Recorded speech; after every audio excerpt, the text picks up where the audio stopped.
They say if you hear her cries at night, it's already too late. For La Llorona does not weep for you. She weeps for the children she drowned and takes new souls to replace them. The story of La Llorona, the weeping woman, is one of the most enduring and terrifying legends in Latin American folklore. It is whispered in hushed tones across villages in Mexico, sung in eerie lullabies, and feared by children in the United States who are warned never to wander near rivers at night. But what makes this tale more than just a bedtime warning is the chilling claim that La Llorona has been seen, heard, felt in real life.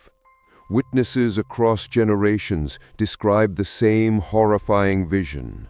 A tall, pale woman in a white gown, her face hidden behind a veil of black hair, her cries echoing with unbearable grief. And before we descend into the darkness of her cursed story, if you are a true lover of horror, myths, and mysteries from around the world, subscribe to this channel now. Join us and step into the shadows where legends never die. The tale begins centuries ago. A beautiful young woman named Maria fell in love with a wealthy nobleman. She bore him children, but he abandoned her for another. Consumed by rage and despair, Maria led her children to a river and, in a moment of madness, plunged them beneath the water. Their screams were swallowed by the current. When the reality of what she had done struck her, she threw herself into the river and drowned. But Maria's soul was rejected by both heaven and hell. She was cursed to wander the earth for eternity, searching for her lost children. Her wails, "Ay, mis hijos," my children, still echo through the night. The first encounter. It was a cold October night in northern New Mexico. A young man named Daniel Reyes, a university student studying folklore, drove along a rural back road leading to the Rio Grande. He was gathering stories for a project on urban legends in America. His grandmother had once whispered to him about La Llorona, and he laughed it off as a superstition meant to keep kids in bed. But as Daniel pulled over near the riverbank, he noticed something strange. The air grew unnaturally still. No insects, no wind, only silence.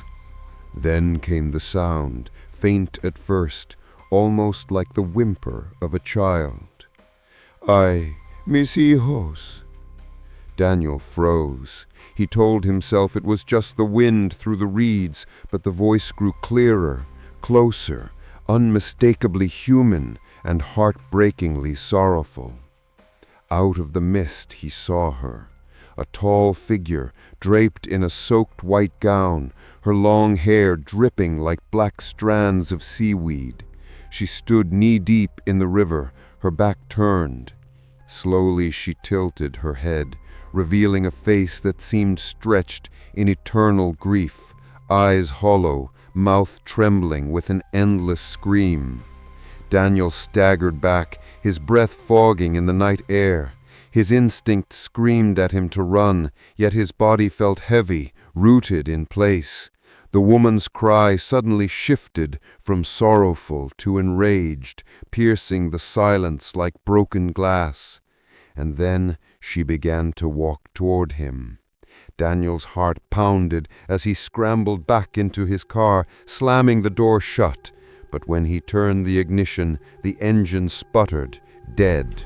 He glanced at the rearview mirror, only to see the pale figure now standing behind his car, her face pressed against the glass. Her whisper crawled into his ears. "Give me back my children." The story of La Llorona was no longer folklore, it was real. Once she sees you, you can't escape. La Llorona marks you, and her cries will follow you into every shadow. The curse awakens. Daniel managed to escape that night, though he didn't remember how. His next memory was of waking up in his own bed, drenched in sweat, his clothes still damp as though he had climbed from a river. He told himself it was a nightmare. His rational mind clung to that explanation. But then, the cries followed him. At first, they were faint, just on the edge of hearing.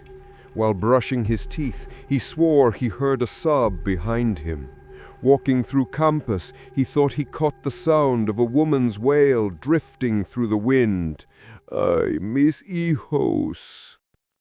Every night it grew louder, and every time he looked in the mirror, he swore he saw a shadowed figure standing just behind him, white gown, dripping hair, eyes that wanted to devour him. The second encounter. One evening, Daniel stayed late in the university library, surrounded by dusty books on folklore. He had decided to dig deeper, searching for any mention of how to break the La Llorona's curse. The library was nearly empty, the silence oppressive. Suddenly, the air turned icy, the light above him flickered, and from between the rows of bookshelves came the sound of soft, wet footsteps. Step, step, step. Daniel's heart thundered. He slowly peered between the shelves and froze. There she was. Her face was clearer this time. Her mouth stretched unnaturally wide, cracked as though split by grief itself. Her skin looked gray and waterlogged, her eyes bottomless black voids. As she wept, her tears hit the floor not as drops of water, but as streaks of blood. The air reeked of rot. Daniel stumbled back, knocking books from the shelves. La Llorona's scream tore through the silence, sharp and jagged, making the glass windows shudder. Then she spoke. Her voice was low, guttural, and dripping with hate. "One soul will never be enough. I will take yours and theirs." The mark of La Llorona. Daniel fled the library, sprinting into the night. But when he reached his dorm, he realized something horrifying. Across his arm, in bruised, purplish skin, were the marks of fingers, as though someone had grabbed him from the river's depths. He locked his door, trembling, but the cries didn't stop. They circled his room, louder and louder, until they felt like they were inside his skull. "Ay, mis hijos." He clamped his hands over his ears, but it was useless. The weeping was everywhere. Suddenly, the window shattered. Wind howled into the room, carrying with it the scent of wet earth and decay. And in the shards of glass, Daniel saw her reflection, leaning closer, closer, until her lips brushed his ear. Her whisper was colder than death itself. "You are mine now." Daniel screamed, stumbling back as the lights went out, plunging the room into darkness. In that moment, he understood the truth. This wasn't just a haunting, it was a curse. And La Llorona was not going to stop until she claimed him. The curse of La Llorona is older than the rivers themselves, older than the graves that cannot contain her. And once she marks you, she will follow you into every dream, every shadow, every drop of water. Daniel found himself at the home of Señora Vargas, an elderly folklorist who had spent her life documenting Mexican myths. Her house smelled of dried herbs and candle wax, shelves stacked with ancient texts and yellowed manuscripts. When Daniel explained what he had seen, Senora Vargas's face paled. She crossed herself and whispered, "Dios nos proteja." La Llorona, she said, is not just one woman. She is many. She is every mother who drowned her children in despair, every soul rejected by both heaven and hell. Maria was only the first. Daniel felt the air grow heavier as she lit a single black candle. The cry you hear is not just grief, it is hunger. Every time she takes a soul, her power grows. And once she touches you, she will not stop. The only hope. Her voice trailed off. Daniel leaned forward, desperate. "Tell me, how do I stop her?" Senora Vargas closed her eyes. "There is only one way. You must confront her at the water. You must perform el ritual del espejo de sangre, the ritual of the blood mirror. But beware, niño, many who have tried never return." The revelation of the ritual. She handed Daniel a faded leather-bound book. Inside were drawings of women in white gowns, surrounded by rivers, their faces contorted in eternal sorrow. A passage read, "To banish the weeping woman, one must hold a mirror soaked in the blood of the cursed. At midnight, by the river where she cries, her reflection will be trapped within the glass. But if your will falters, she will take not only your soul, but every soul you have ever loved." Daniel's stomach turned. Blood, his blood. But he had no choice. The cries were destroying him. Sleep was impossible. Every mirror in his dorm showed her shadow. His friends began to notice he looked gaunt, hollow-eyed, as if something was draining the life from him. That night, as Daniel walked back through the empty campus, the wails followed him louder than ever. Streetlights flickered, windows shattered around him, shadows twisted across the ground like grasping hands. And then he saw them, not just La Llorona, but children, pale, water-soaked children, their eyes black voids, their mouths gaping open in silent screams.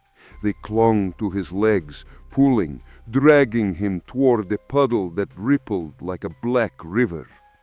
Daniel screamed and stumbled, shaking them off. But in the reflection of the puddle, he saw her, La Llorona, smiling for the first time.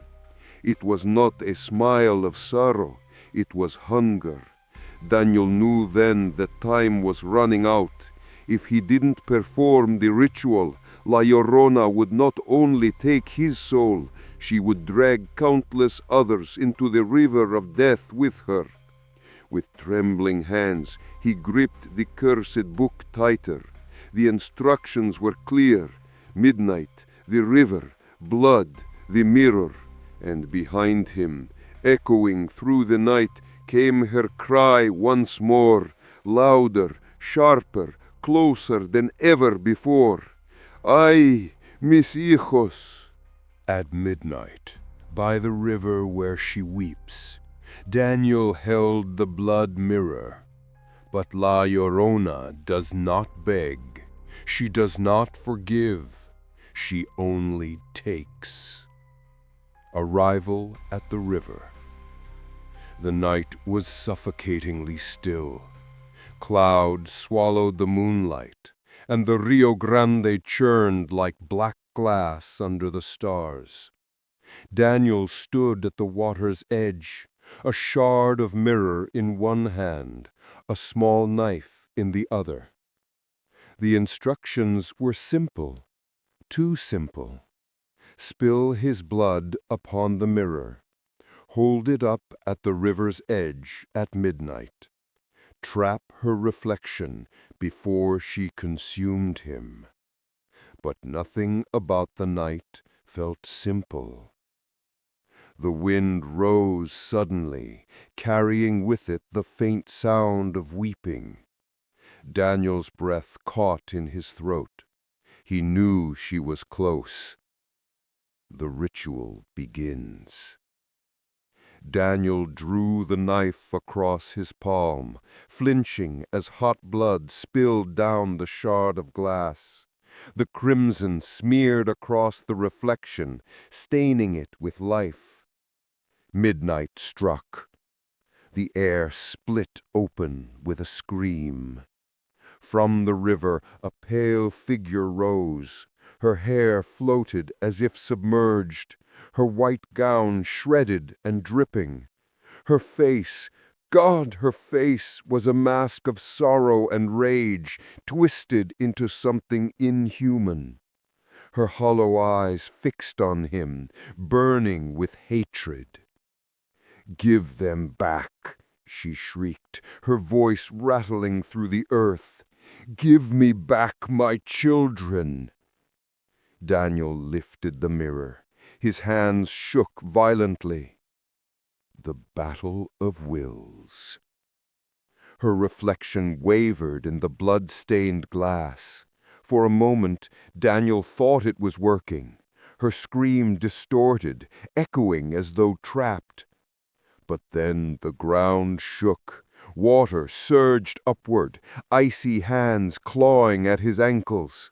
From the river, the drowned children appeared again, their tiny fingers clutching him, dragging him down. Daniel screamed, clutching the mirror tighter. The voices in his head multiplied. Her cries, the children's wails, whispers in a language older than the river itself. Join us in the water." He fell to his knees as blood dripped from his palm onto the soil.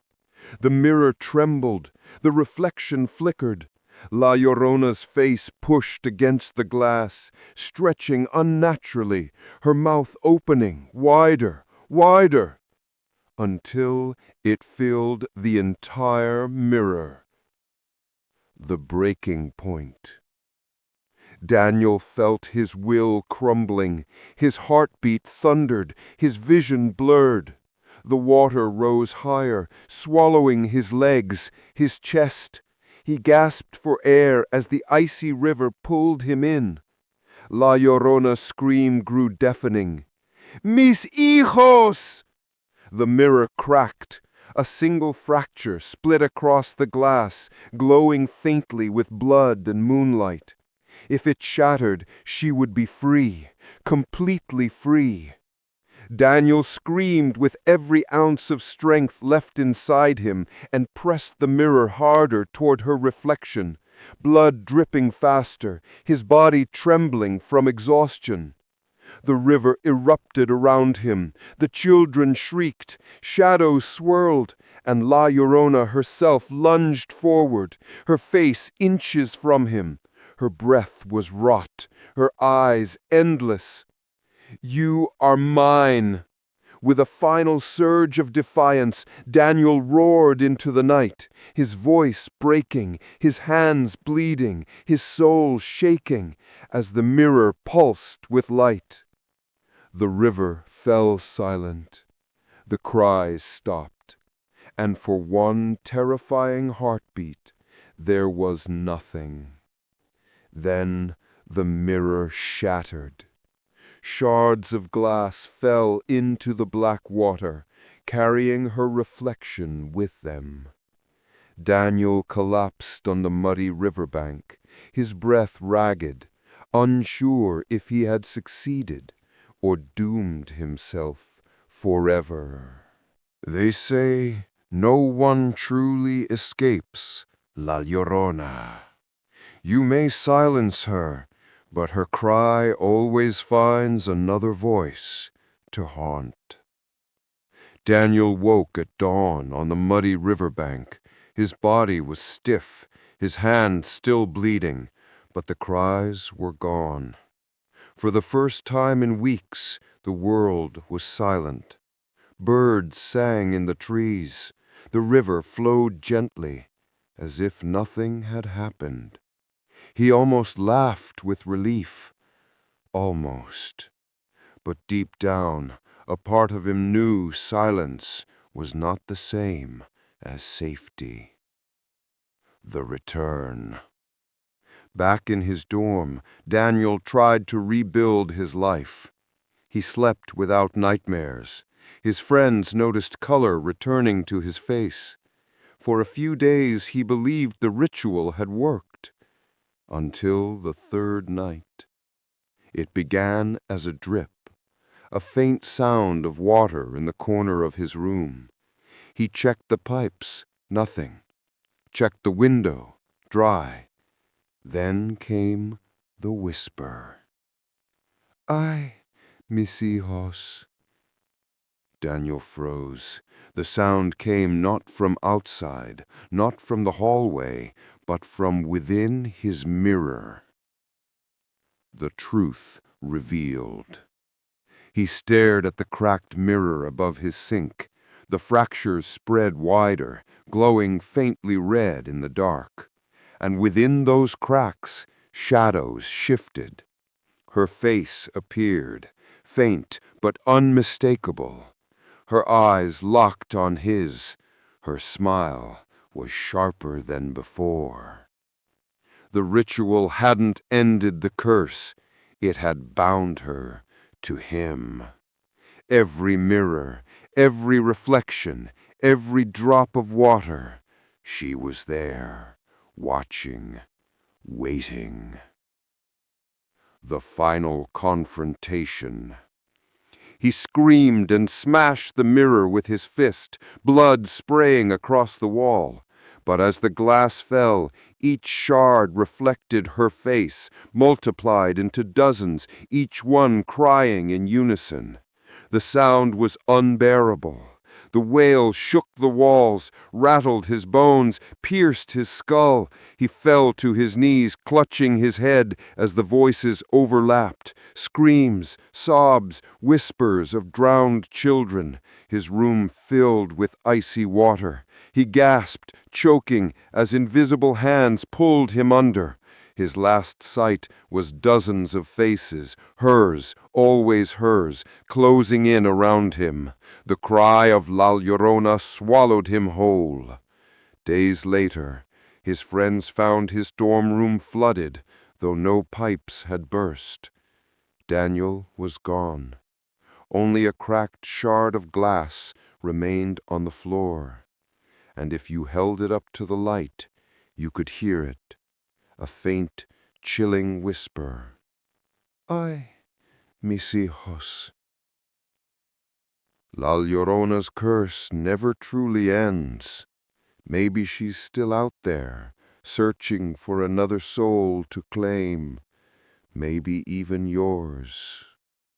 If you enjoyed this terrifying journey, make sure to subscribe to the channel for more dark legends. Like the video and tell us in the comments what horror story or cursed legend do you want to see next.